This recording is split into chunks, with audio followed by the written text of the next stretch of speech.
እንዴት ናችሁ? እስቲ በብሬክ ኢቭን የወጣነው ትሬድ አለ። እስቲ ሪካፕ ለማድረግ እንሞክር። ዩኤስዲቲ ነበር ትሬድ ያደረግነው። እስቲ እናያው።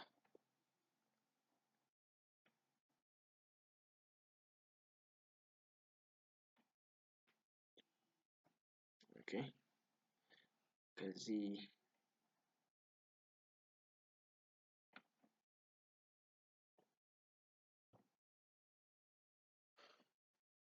እቺ ነበረች ከፎር ሃወር ነበር የዴይሊ ባያዛችን ሰርተን እንትን ነው። ፕራይስ ልክ እንደምትመለከቱት ጀስት ከዚህ አኩሙሌት ከማድረግ ወጥቶ ፕራይስ ብሬክ ያደረገልን ፖይንት ደግሞ እንደምታዩት በፌርቫሪ ካፕ ነበር። የፎር ሃወር ፌርቫሪ ካፕ ነበር። ይሄ ደግሞ ምንድነው የዩኤስዲቲ ላይ እና ጂፒ ላይ ስትሮንግ የሆነ ባይ ዞን ውስጥ ነው ያለነው ማለት ነው። ሶ የጠበቅነው የነበረው ሪትሬስመንቱ ነበረ ማለት ነው። ስለዚህ እቺኛው ካንድል እዚህ ጋር መጣች ሪትሬስ ካደረገች በኋላ ይሄዳል ብለን ነበር እንትን ያደረግነው ማለት ነው። ስለዚህ እኔ ትሬድ ለማድረግ የሞከርኳት እቺ ሪትሬስመንቷ እቺ ኮሬክሽኗ ፓርት ናት ማለት ነው። ቴስት እስከምትደረግ ነበረ ማለት ነው። ስለዚህ በያዛችን ይሄ ይመስል ነበረ ማለት ነው። ሶ ይሄንን ይዘን ቀጥታ ወደ 50 ሚኒት ታይም ፍሬም ነበር የገባሁት። 50 ታይም ፍሬም ላይ ደግሞ እንደምትመለከቱት እንደዚህ ላድርግላችሁ። ኦኬ እሺ ፕራይስ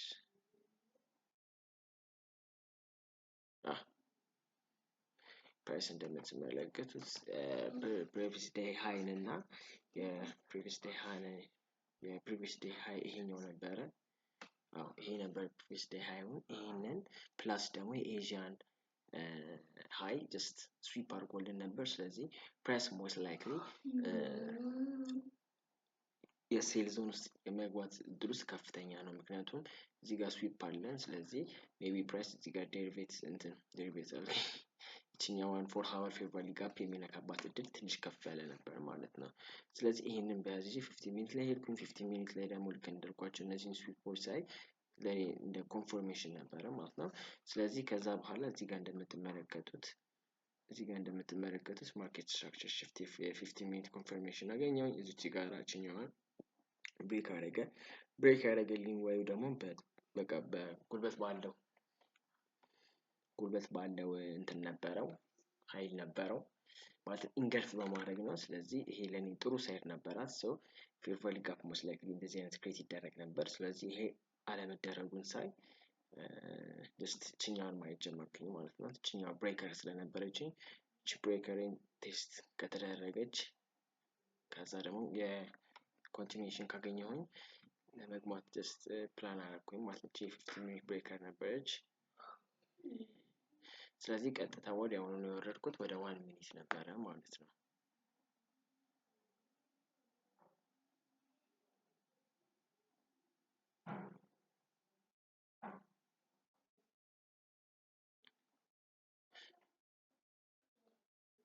ከዛ እቺኛው ብሬከር ጀስት 50 ሚኒት ላይ መግባት ብቻ አልፈለኩም። ኮንፈርሜሽን 1 ሚኒት ላይ ማግኘት ስለፈለኩኝ ፕራይስ እንደምትመለከቱት እቺን ብሬከር ቴስት ያደርጋታል።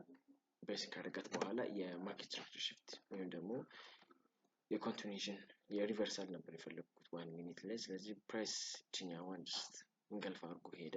የ50 ሚኒት እዚህ ጋር ቴስት ተደረገች። ዘን እቺኛዋን ፌለሪ ስዊንግ አፕላይ ያደረገና እዚች ጋር ማርኬት ስትራክቸር ሽፍት ላይ ሲሰጠኝ እዚህ ጋር አካባቢ ምን ማድረግ ጀመርኩ ማለት ነው። በእርግጥ ትንሽ እዚህ ጋር ደስ ያለኝ ፖይንት የገቡበት ወይ ነው።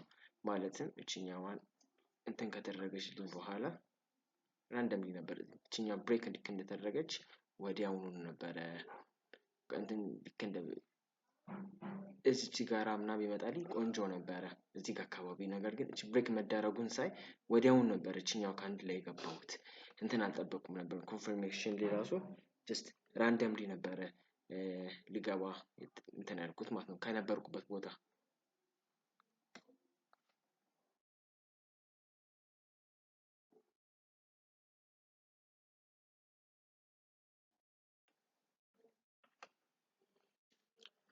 ሶ ጋይስ እቺኛዋን ልክ ብሬክ እንዳደረጋት ራንደምሊ ነበር ወደዚህ ጋር አካባቢ ጀስት የገባሁት ማለት ነው። ልክ እንዳልኳችሁ እቺ ነበር የገባሁት። ለንደን ኪዞን ላይ ነበር የገባሁት። ይሄን ነበር ትሬዱን ይሄን ይመስል ነበረ ማለት ነው። እዚህ ጋር ለወደድኩት ነገር ጆርናል ላይም ጽፌዋለሁ። ኢንተሪ ታይፕ እና ኢንተሪ ታይም ጀስት ታይሙ 1 ሚኒት ነው፣ ግን ታይፑ ግን ጀስት ብሬከር የለውም ወይ ምንም ሪፕሌስመንት አልነበረውም። ይችኛዋን ጀስት ጆርኒ ላይ አጠቃያታለሁ፣ የምትስተካከል ነገር ናት። ነገር ግን እንደ አጋጣሚ ሆኖ ከዚህ ትሬድ ጋር ግን ቆንጆ ነበር ይሄ ማለት ነው። ከዛ ፕራይስ ልክ እንደምትመለከቱት በጣም እንደዚህ አይነት ሙቭመንት አይቻላቅም በዚህ ሳምንት። አፍተር ዚስ እንደዚህ በጣም አኮሙሌት ካረገ በኋላ እኔ ፕራይስ ኦልሬዲ እዚህ ጋር አካባቢ ወደ ብሬክ ኢቨን ከትቼው ነበረ፣ ግን በጣም መጠንቀቅ አለብኝ። እንደዚህ አይነት ነገር ሲሆን አልወደውም፣ እንደዚህ አይነት ቾፕ የሆነ እንትን። ምክንያቱም በአንድ ጊዜ ማኒፕሌት ሲያደርግ ጥሩ የሆነ ሙቭመንት አይኖረውም ማለት ነው። በስፕሪድ ምክንያት በጣም ብዙ ሎዝ ልታደርግ ትችላለች። ስለዚህ እኔን እዚህ ጋር እንደምትመለከቱት በብሬክ ኢቨን ከወጣ በኋላ ፕራይስ ኦልሬዲ ወደ 4 አወር ሄዶ ነበረ። ከዚህ በኋላ ትሬድ ደግሞ አልገባሁትም ነበረ። ይሄን ይመስል ነበረ። ከተመቻችሁ ፎሎ አድርጉት። በቀጣይ ቪዲዮ እስከምንገናኝ ድረስ ጋይሶች ይመቻችሁ።